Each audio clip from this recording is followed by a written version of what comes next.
Guys, Beefcake getting ready to head up to our Partners of Finish Line Performance so that we can do a dyno on our 2024 Mustang. Haven't had a chance to get up there yet, so we'll be excited to get up to the shop, throw this car on the dyno, see what she does before and after. When it comes to dyno numbers, everybody gets hung up on dyno numbers. We are mainly looking for a before the Whipple and an after the Whipple. We didn't get a chance to get it on the dyno before we did the headers, so our initial dyno will be with the headers. We do have the carbon traps removed. Be curious to see. Most of the cars put down around 400 to 410, depending on auto, manual, I think, somewhere around there. So we're going to put it on the dyno, see what she makes, get our Whipple supercharger installed on the car, throw her back on the dyno, see what kind of horsepower she makes after that. Of course, it's going to take a week or so to get the Whipple on. We're going to do probably a couple hours a night just to so we can get some good video on it for all you guys. Try to do a little bit more detailed on this install. We're here at Finish Line Performance in Loveland, Ohio. The Beefcake Racing Dyno Finish Line Performance Installation Center. Let's go get her hooked up to the dyno. Let's get her all ratcheted down. All right, guys, our 2024 Mustang GT. It's performance-wise, it's mostly stock. We do have headers and a catback, the LTH 1 7/8 long tube headers, and then we've tried a couple different catbacks. Currently, the milltek exhaust is on it right now. We've tried out them with the stainless works. Like both of them, they both have a great sound to them. So it should be a little loud on here. So we're going to see what she puts down. Once we spin the rollers, I think we're going to start in 5th gear with the 315s. We're going to need a different gear just with no tuning on there to be able to carry out the RPMs and see what she does.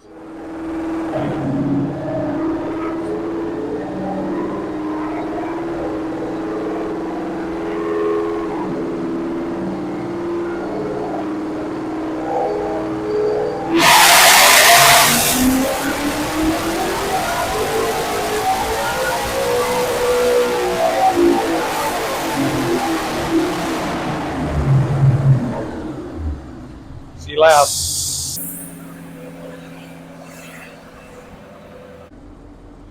First pull, we did get out to just about 7,400 RPMs.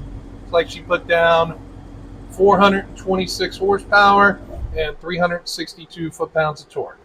Made that first pull just so we can make sure the RPMs will pull out and everything like that. So what Brian's doing behind me, he's going ahead and hooking up his HP Tuner software. Now, there's no tuning for the car, but you can still data log, see a lot of stuff that's going on. We're going to check it out, see what kind of timing the car is seeing, things like that, just to get a little bit of data, see what kind of air-fuel ratio it's seeing. Just check everything out on the car, and then we'll make another pull.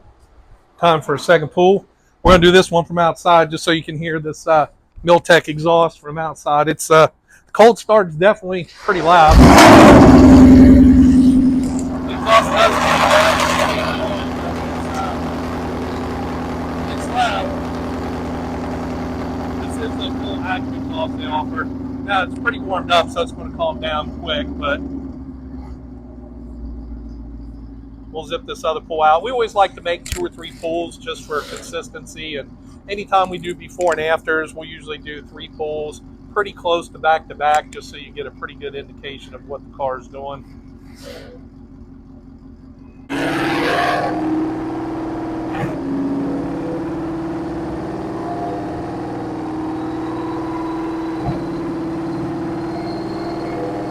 can see me, I'm running it up my head down.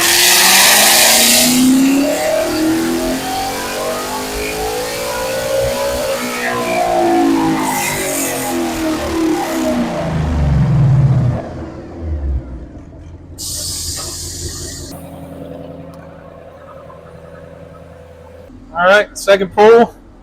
So 425.85 compared to 426.10. Torque a little bit higher at 365.14. So very close. I don't think we're going to see much of a change in the numbers here. So the biggest thing will be taking a look at the data log and just seeing what the car is seeing. But very consistent on the pull all the way throughout. So I think 2 pulls is all we need because those numbers are so close. So we're pulling up the data log here. So even though you don't have any tuning, it's nice just to kind of see what the car's doing, what kind of timing it's seeing.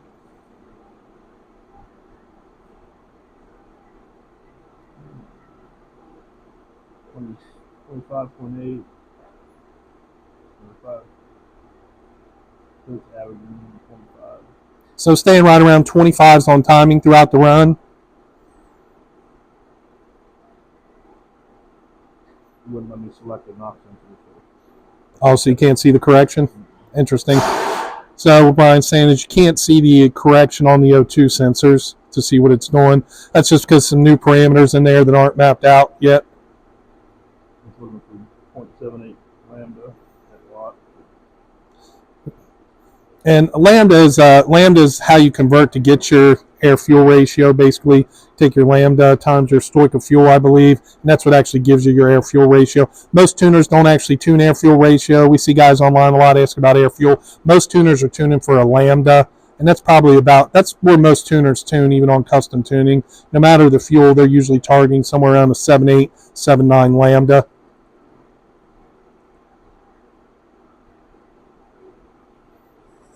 That hit a limiter about 74. So it's either hitting a RPM limiter or a speed limiter. And we dynoed that in 5th gear. Now on these cars, your 6th gear is 1-to-1 or is it 7th? 7th is actually 1-to-1. So technically it would make more power. We could try a 6th gear pull, but I don't know that it would make the full RPM because what kind of mile an hour are we seeing? 180. The dyno is showing like almost like 120. So we're seeing about 120 mile an hour on the dyno. So with the 6th gear pull, you'd probably be over 150. Probably would hit a speed limiter, I would guess. Probably 120. Yeah, we're probably real close to the factory speed limiter.